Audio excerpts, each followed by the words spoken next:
В стране остро стоит вопрос профилактики и решения проблем семейного насилия, из-за которого в большинстве случаев страдают женщины и дети.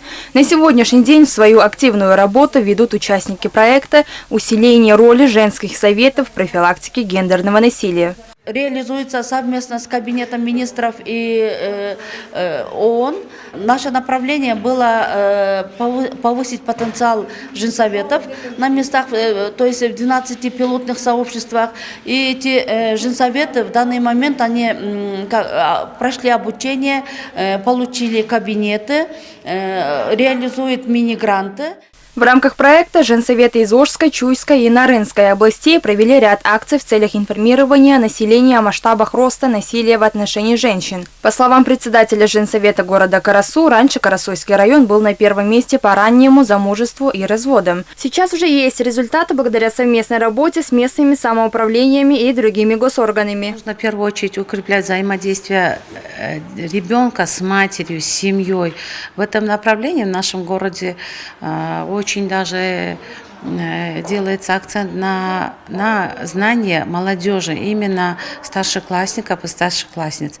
У нас очень много проводится мероприятий по укреплению отношений родителей и подростков, чтобы подростки знали, к кому можно было обратиться в первую очередь. Это семья, это мать, это отец. Чаще всего в Центр помощи женщинам обращаются по поводу семейных скандалов. По статистике общественной организации, основными причинами насилия в семье являются социальное положение, нехватка денег и безработица. В целях улучшения взаимоотношений в семье проводятся профилактические беседы с родственниками.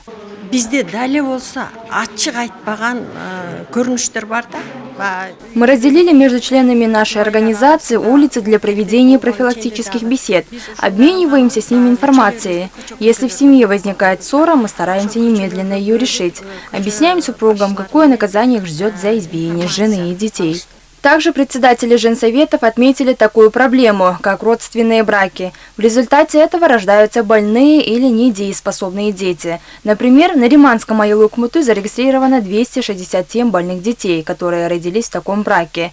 В целях предотвращения подобных проблем также проводятся разъяснительные работы.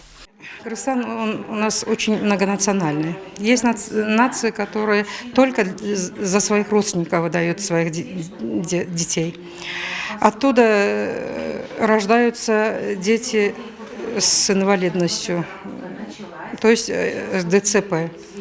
Чтобы остановить это, мы много проводим беседы с молодежью, чтобы они знали причины рождения больного ребенка. Мы с ними проводим беседы, чтобы они не соглашались с родственным браком. Отметим, государство помогает женсоветам в виде организации многоэтапных тренингов по вопросам гендерного законодательства и медиации, а также оказывается техническая помощь. Женсоветами открыты кабинеты для приема пострадавших и оказания консультаций. Приобретены компьютеры для работы. Альбина Айбекова, Эльдар Анарбеков, ЛТР, Бишкек.